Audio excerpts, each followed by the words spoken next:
Chapter 2.4 Negotiations.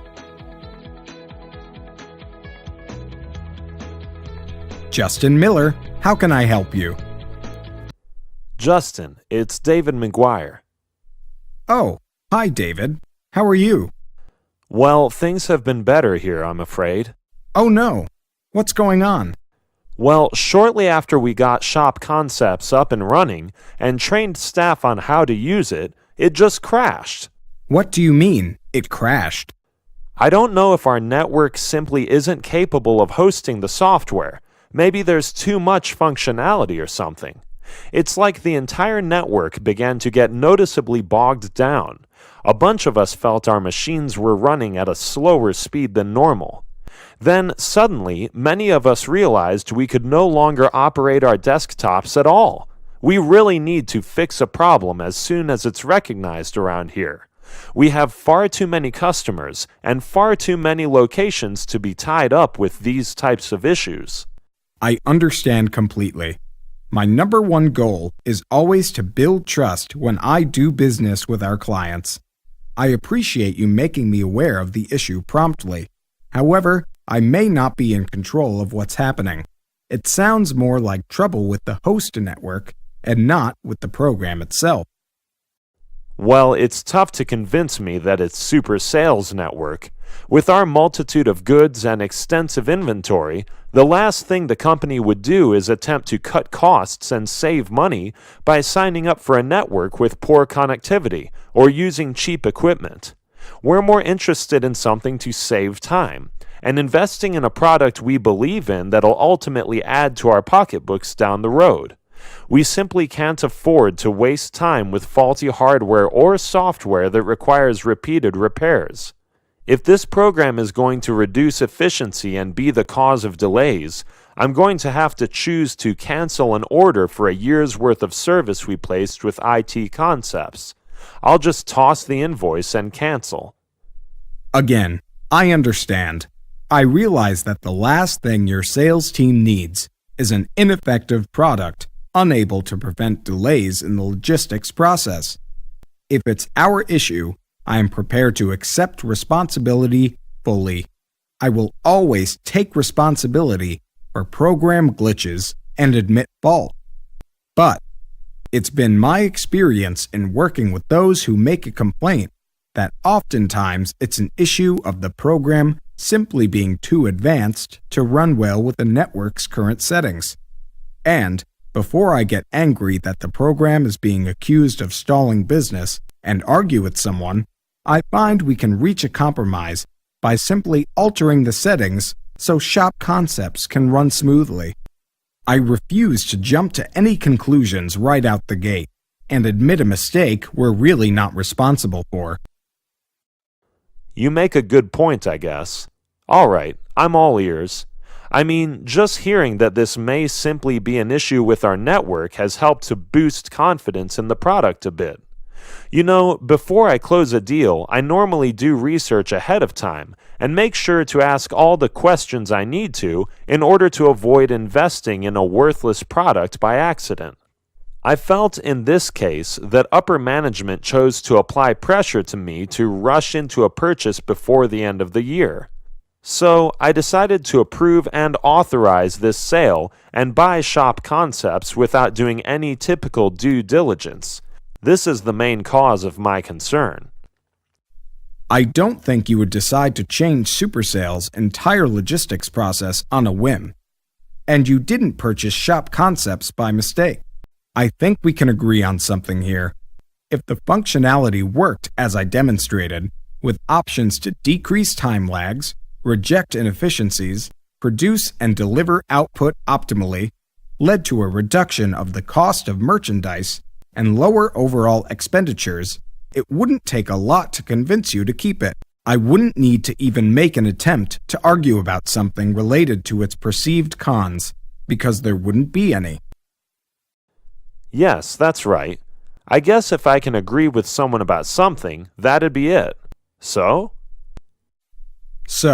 can you please do a favor for me and promise you'll bear with me and lend an ear while I attempt to troubleshoot remotely? Regardless of the outcome, I can calculate a discount for the 1-year supply of service you purchased.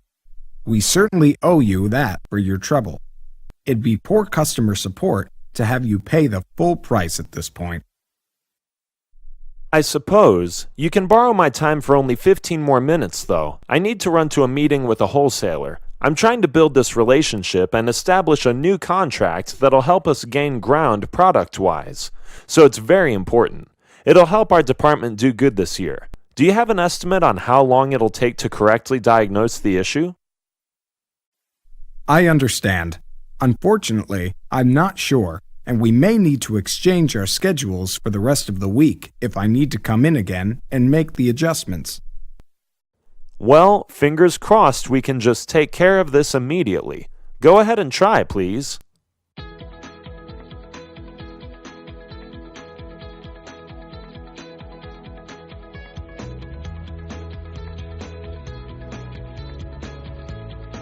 Justin, I'm so proud of you for saving our largest client. Thanks. Luckily, the issue was fairly simple. Excellent. Let's review what was covered in this section. Q&A section. Question 1. What are some techniques for saving a sale after a complaint is made?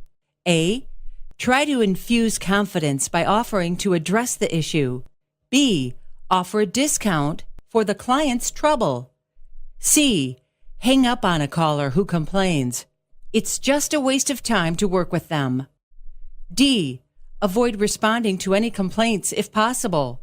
No answer is the best answer. E. Both A and B. The answer here is E. Both A and B are great ways to try and save a sale. Good job, Justin. Next question. Question 2. What are some quick ways in which a programmer can troubleshoot an issue with a software program? A.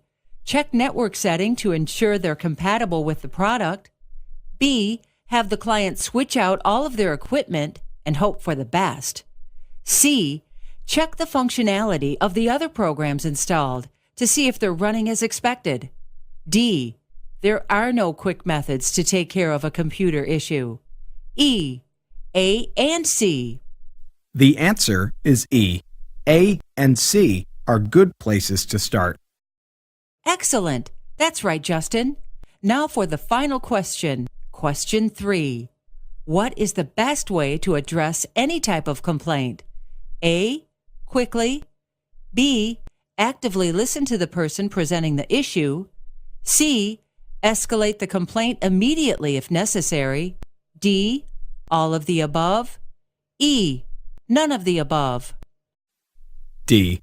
All of these are great ways to handle this type of situation. Yes, the most important thing here is that the individual feels his or her complaint has been heard and the company is attempting to work through it. Can we review the vocabulary in business collocations now? Of course. Vocabulary, equipment, estimate, goods, inventory, invoice, reduction, repairs, output, supply, support, wholesaler, afford, approve, authorize, avoid, borrow, convince, build, buy, calculate, cancel, change, choose, decide, decrease, deliver, discount, establish, exchange, lend, lower, owe, pay, prevent, process, produce, promise, reduce, refuse, reject, accept responsibility, admit fault, admit a mistake, make an attempt, make a complaint, take responsibility, get angry, argue about something, argue with someone, by accident, by mistake, cause of, trouble with. Business collocations. Apply pressure. Sales team. Boost confidence. Build trust. Cancel an order. Close a deal. Cut costs. Fix a problem. Gain ground. Reach a compromise. Save money. Save time. Do business. Do a favor. Do good or bad. Do research. Agree on something. Agree with someone. Aware of. Believe in control.